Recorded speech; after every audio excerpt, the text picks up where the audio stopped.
1946 की 6 घटनाएं हैं। यहां से आपको पता चलेगा कि 14 तारीख को क्या हुआ था और 1946 में क्या हुआ था और 1947 में क्या हुआ। और ये कई सारी किताबों के बाद यहां तक पहुंचा हूं, किसी एक किताब में नहीं है। जनवरी 1946 में भारत के अंदर चुनाव हुआ और उस समय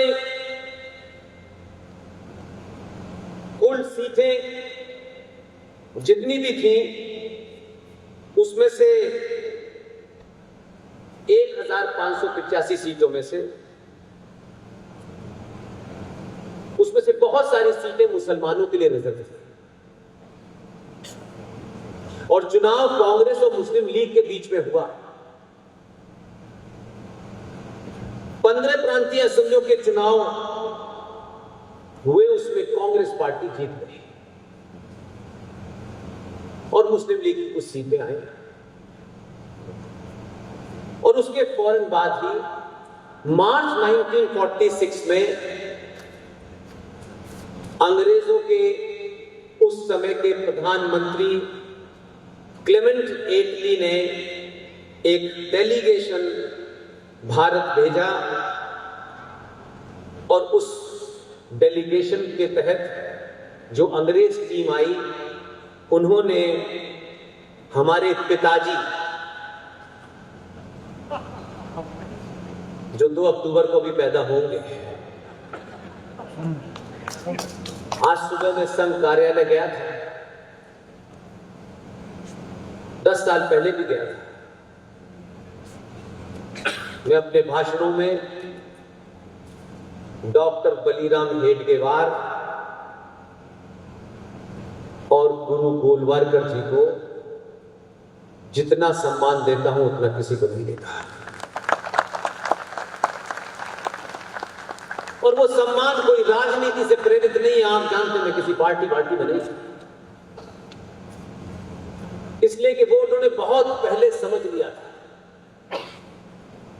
कि क्या होने वाला है, इसलिए उनको वहां पहुंचकर श्रद्धांजलि दी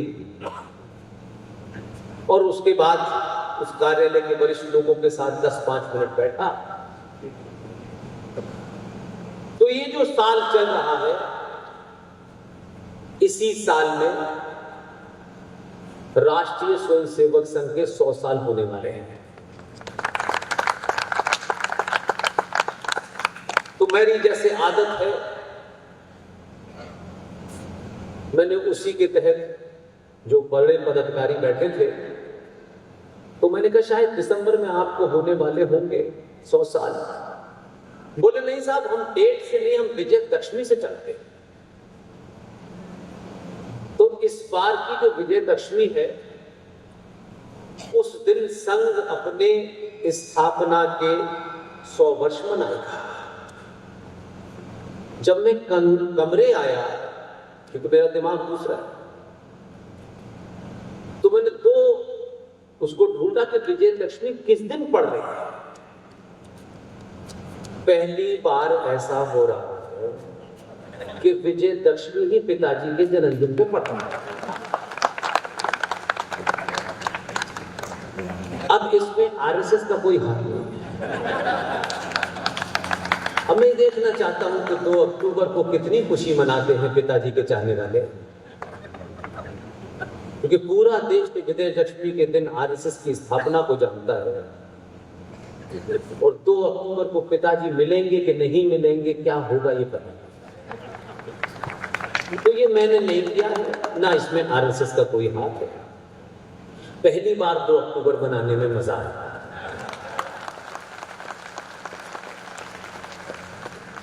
तो साहब क्लेमेंट एटली आ गए, उन्होंने साफ साफ कहा कि हम सत्ता का शीघ्र ही हस्तांतरण करने वाले हैं और उस मिशन को कहते हैं कैबिनेट मिशन प्लान। सबने पढ़ा होगा और वो कैबिनेट मिशन प्लान में आए और उन्होंने कहा हम सत्ता का शीघ्र ही हस्तांतरण करने वाले हैं। और क्योंकि हस्तांतरण होना था तो आप सबको पता होगा कि 23 मार्च 1940 मुस्लिम लीग का अधिवेशन लाहौर में हुआ, और लाहौर में इसलिए हुआ, जब वहां अधिवेशन हुआ तो वहां जिन्ना को अपना अध्यक्ष चुना गया, और जिन्ना ने चुनाव जीतते ही एक भाषण दिया, और उन्होंने भाषण दिया कि जो असली मुसलमान हैं वो मुस्लिम लीग में हमारे साथ हैं, और जो नकली मुसलमान हैं वो कांग्रेस के साथ हैं। तो अब यकायक कांग्रेस की लीडरशिप को लगा कर रहे इतना बड़ा दाग हमारे ऊपर। तो जैसे ही ये हुआ तो एक होता है ना कि इंफिनिटी कॉम्प्लेक्स, उसे उर्दू में कहते हैं एहसास कमतरी। जब आपको अपने ऊपर विश्वास नहीं होता तो कोई छोटी सी टिप्पणी कर देता है तो आप परेशान रहते हैं कि उसने ऐसा कैसे सोच लिया। बहुत से लोग सोचने के लिए पैदा हुए हैं। जैसे ही ये हुआ तो झारखंड की राजधानी रांची से 100 किलोमीटर दूर एक जगह है रामगढ़। रामगढ़ में कांग्रेस का अधिवेशन बुलाया गया, और सारे कांग्रेसियों के दिमाग में लगा के अरे इतनी बड़ी बात हमारे बारे में कह दी। तो अपना दाग धोने के लिए रामगढ़ की सभा में कांग्रेस पार्टी ने इस देश के पहले मुसलमान फ्रॉड मौलाना आजाद को कांग्रेस पार्टी का अध्यक्ष चुना, और आनंद फानंद में आज भी कांग्रेस का रूल है कि 2 साल के लिए अध्यक्ष चुना जाता है। पिछले कई सालों से 2 साल का फॉर्मूला खत्म हो गया है, अब 2200 साल के लिए चुना जाता है। लेकिन उस दौर में भी 2 साल का रूल था, लेकिन ये कौन था? ये इंफिनिटी कॉम्प्लेक्स कह रहे, उसने कैसे कह दिया है? इसलिए मौलाना अबुल कलाम आजाद 1946 तक कांग्रेस पार्टी के अध्यक्ष रहे, क्योंकि हमें सेकुलर दिखना था। उन्हें नहीं बताते तो हम सेकुलर नहीं, और जब वो अध्यक्ष हो गए तो अध्यक्ष पद पे थे। अब अफजल सैम ने भेजा कि भाई सत्ता का हस्तांतरण हम शीघ्र करने वाले हैं, तो यहां लोगों को लगा कि भाई सत्ता का हस्तांतरण होगा तो फिर प्रधानमंत्री कोई बनेगा, तो फिर इनको हटाना है। और उन्होंने आके हमारे पिताजी के कान में कह दिया था, साफ साफ डॉक्यूमेंट इज अवेलेबल।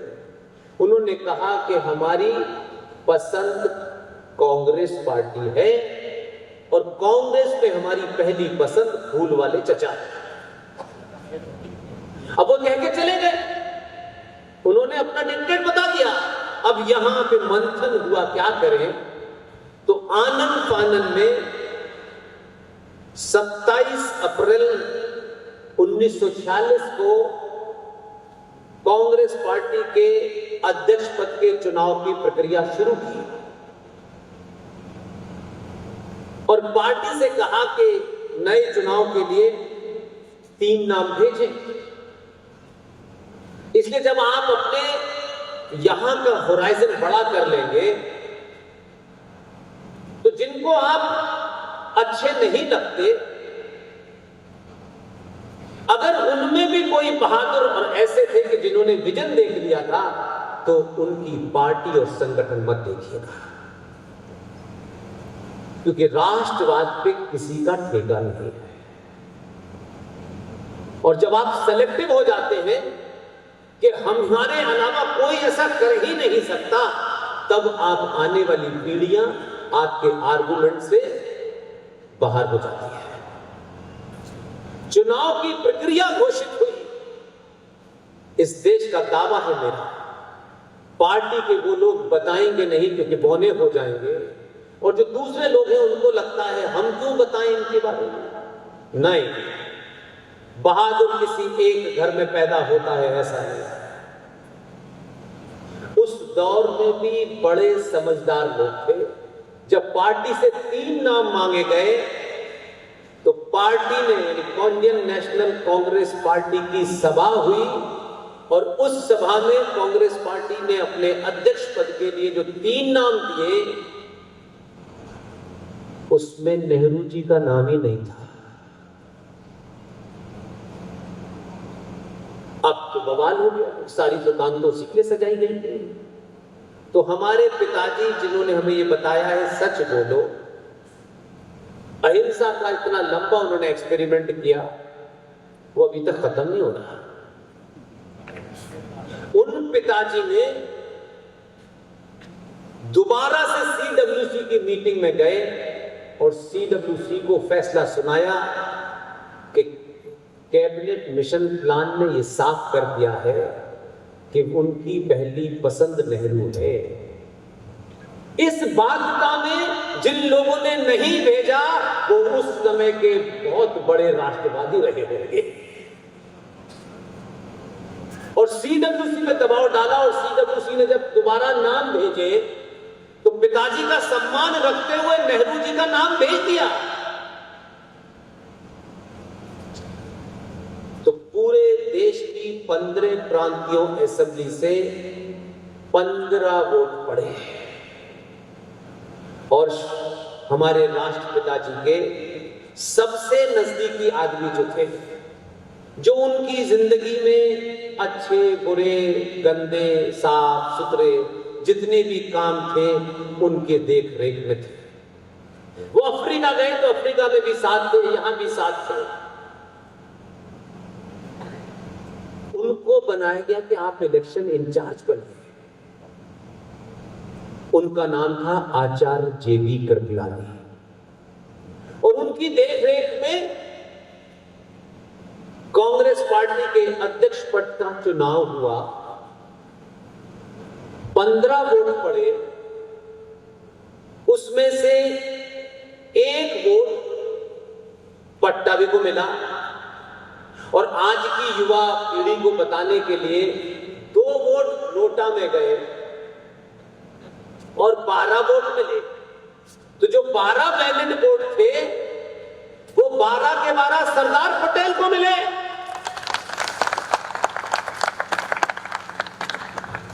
तो वो कांग्रेसी जिन्होंने पहले नाम नहीं भेजा वो महाराष्ट्रवादी रहे होंगे और जिन्होंने वोट देने के बाद मनु को एक भी वोट नहीं दिया वो उससे भी बड़े राष्ट्रवादी रहे।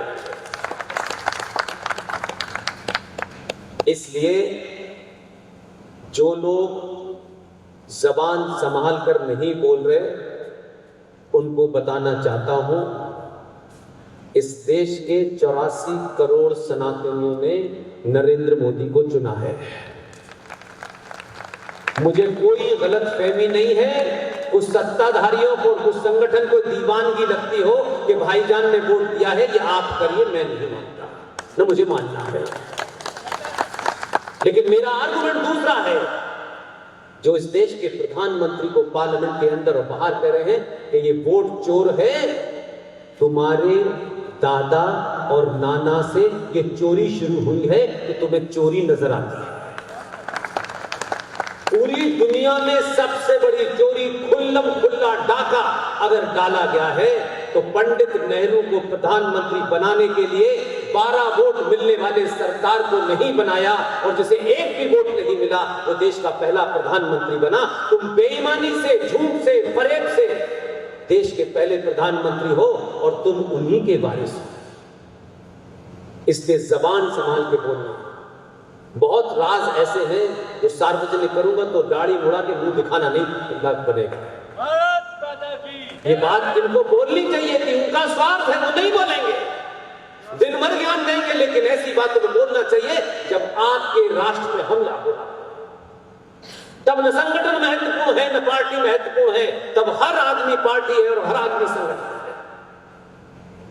ये सेलेक्टिव राष्ट्रवाद मैं नहीं करता।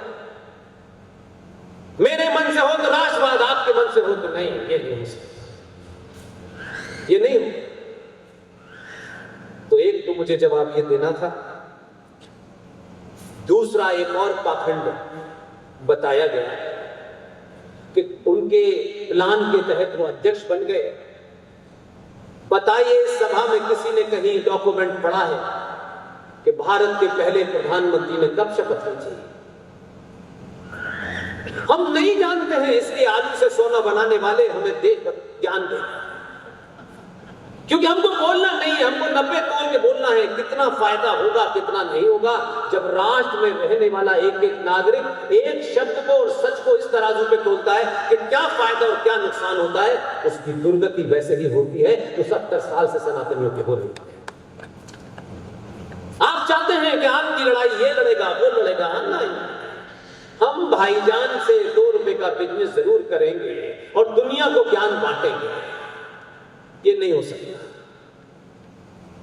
ये वो दौर है, या आप इधर हैं या आप हमारे साथ हैं। जो हमारी परंपरा, आस्थाओं पे, मान्यताओं पे चोट करेगा वो भारत के सनातनियों के निशाने पे रहेगा। किसी की निजी समस्या क्या है, मैं निजी समस्या सॉल्व करने नहीं है।